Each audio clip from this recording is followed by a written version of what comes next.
জামাতকে ফাঁসাতে গিয়ে জাতীয় সংসদে বিএনপি ফেসে গেল। দর্শক, ভুলবশত মন্ত্রী সবকিছু বলে দিয়েছেন। কিউট মন্ত্রী, চেহারা অনেক সুন্দর, নাদুস নদুস, টসটসে, আপেলের মতো বলে না, ওরকম মালটার মতো। স্থানীয় সরকার প্রতিমন্ত্রী মীর শাহ আলম একদম উপজেলা পর্যায়ের নেতা থেকে মন্ত্রী হয়েছেন হঠাৎ করে। এখন তেল মারতে মারতে খেই হারিয়ে ফেলেছেন। এক পর্যায়ে দলের দালালি চাটতে চাটতে, মানে দলের প্রধানকে বা দলের হাইকমান্ডকে খুশি করার চেষ্টা করতে করতে বিএনপিকেই ফাঁসি দিয়েছেন।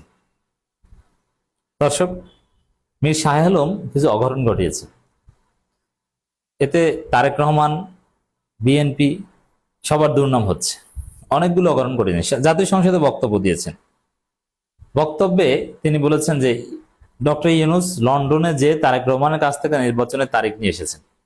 এটা হচ্ছে ইলেকশন ইঞ্জিনিয়ারিং এর একটা বড় দলিল। সংসদে মন্ত্রীর বক্তব্যে এটা রেকর্ড হয়ে থাকলো। প্রতিমন্ত্রীও তো মন্ত্রী, ফুল মন্ত্রী না কিন্তু মন্ত্রী তো। দর্শক, লন্ডনে যে আবার কোন কোন গণমাধ্যম রিপোর্ট করেছে এরকম, লন্ডনে তারেক রহমানকে ট্রফি দিয়ে ভোটের তারিখ আনেন ডক্টর ইউনূস। তো ট্রফি দিয়ে ভোটের তারিখ আনেন মানে কি? এই ট্রফিকে বলা যায় যে প্রধানমন্ত্রী পদে বিজয়ী ঘোষণা দিয়ে তারিখ আনেন। এর মানে আসলে নির্বাচনে যে কারচুপি হয়েছে এবং নির্বাচন যে তারেক ইউনূস মেটিকুলাস ডিজাইন নির্বাচন ছিল, তার দলিল হচ্ছে এই মীর শাহ আলমের এই বক্তব্য। লন্ডনে তারেক রহমানকে ট্রফি দিয়ে ভোটের তারিখ আনেন ডক্টর ইউনূস।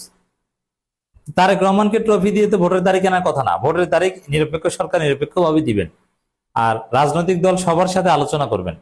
সেখানে লন্ডনে বসে তো তারিখ আনার কোনো প্রয়োজন নেই। লন্ডন থেকে বাংলাদেশের নির্বাচনের তারিখ এসেছে, বাংলাদেশের নির্বাচনের ফলাফলও এসেছে লন্ডন থেকে। তাহলে এই যে শাহ আলমের এই বক্তব্য, যেহেতু বিএনপি ফেসে গেছে, কিন্তু এটা জামাতকে এনসিপি কে ফাঁসাতে যে এই বক্তব্য দিয়েছিলেন।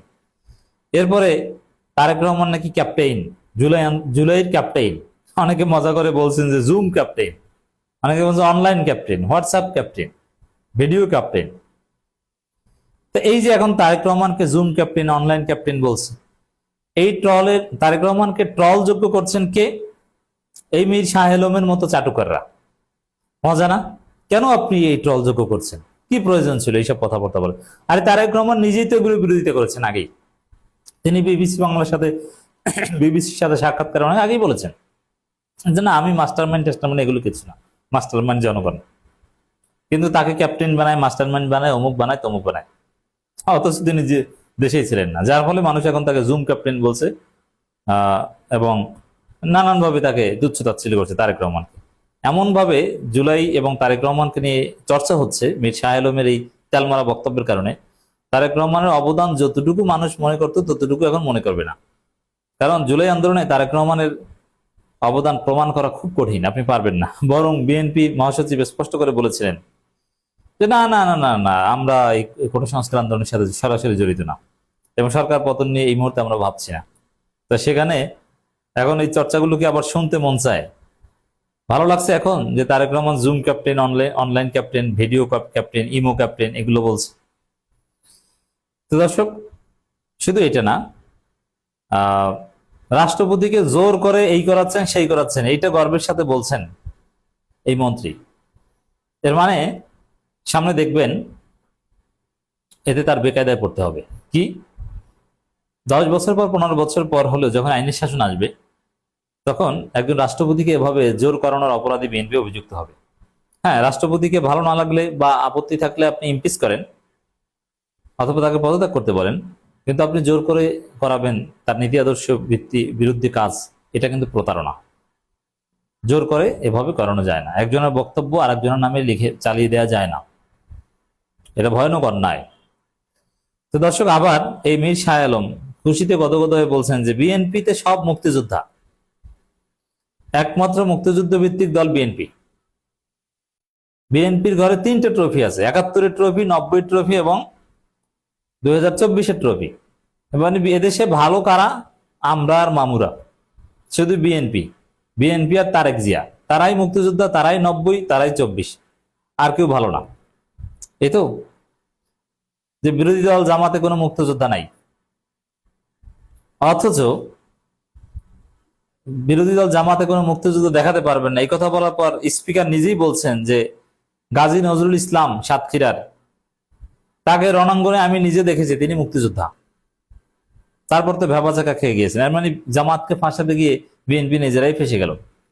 আর বাস্তব কথা হচ্ছে, গাজী নজরুল ইসলাম যাকে স্পিকার নিজে রণাঙ্গনে দেখেছেন, মানে মুক্তিযোদ্ধা হিসেবে পার্লামেন্টে যেখানে বলা হয়েছে, এটা কিন্তু পার্লামেন্টে সমস্ত বক্তব্য রেকর্ড থাকে যে আমি রণাঙ্গনে দেখেছি, কোনো সার্টিফিকেট তার দরকার নাই, পার্লামেন্টে এটা রেকর্ড থাকবে, এটি সার্টিফিকেট।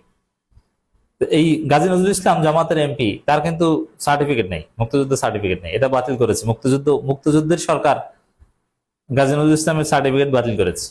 অথচ মাননীয় স্পিকার তাকে রণাঙ্গনে দেখেছেন। মজা না? তো এখন সার্টিফিকেট ছাড়াই মুক্তিযোদ্ধার প্রমাণ সংসদে নতুন সার্টিফিকেট পাওয়া গেছে। আর সার্টিফিকেট ধারী মুক্তিযোদ্ধা যাদের সার্টিফিকেট আছে, গাইবান্ধার গাইবান্ধার একজন এমপি জামাতের, যিনি ওই যে জমিতে সার দিতে গেছেন এমপি হওয়ার পর, সাংবাদিকরা খুঁজে পায়নি, হোমিও ডাক্তার এবং শিক্ষক ছিলেন, প্রাইমারি স্কুলের শিক্ষক ছিলেন, তিনি একজন বীর মুক্তিযোদ্ধা, আমার নামটা মনে নেই। এবং মুক্তিযোদ্ধা সন্তান আছেন, আরো মুক্তিযোদ্ধা আছে। প্রপোর্শন হিসাব করলে, অনুপাত হিসাব করলে বিএনপির চাইতে জামাতে মুক্তিযোদ্ধা বেশি।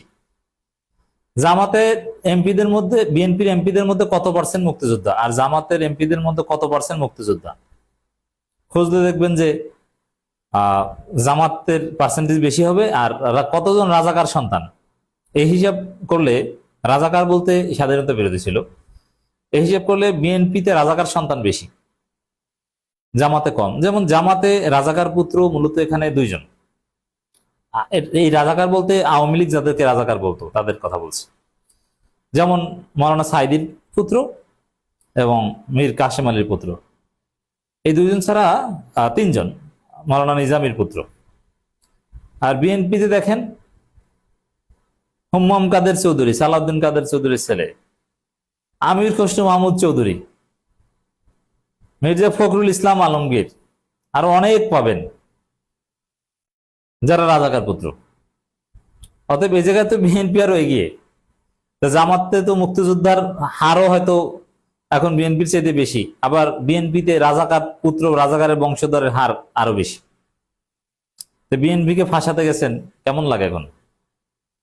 তো জামাতের আরো যারা মুক্তিযোদ্ধা আছে, তারা সংসদে ফ্লোর পাক, তখন তারা বলবেন আশা করি যে আমি মুক্তিযোদ্ধা এবং সার্টিফিকেট ধারী মুক্তিযোদ্ধা। বিধি অন্তর্বর্তী সরকারের প্রধান ডক্টর মোহাম্মদ ইউনূস লন্ডনে গিয়ে বর্তমান প্রধানমন্ত্রী তারেক রহমান কাছে জুলাই আগস্ট আন্দোলনের ট্রফি দিয়ে নির্বাচনের তারিখ নিয়ে আসেন বলে সংসদে বৈঠকে দাবি করেছেন স্থানীয় সরকার প্রতিমন্ত্রী মীর শাহ আলম। সংসদে রাষ্ট্রপতির ভাষণের উপর ধন্যবাদ প্রস্তাবে আলোচনায় অংশ নিয়ে এসব কথা বলেন। এর আগে সকাল 10:30টায় স্পিকার হাফিজউদ্দিন আহমেদ সভাপতিত্বে বৈঠক শুরু হয়।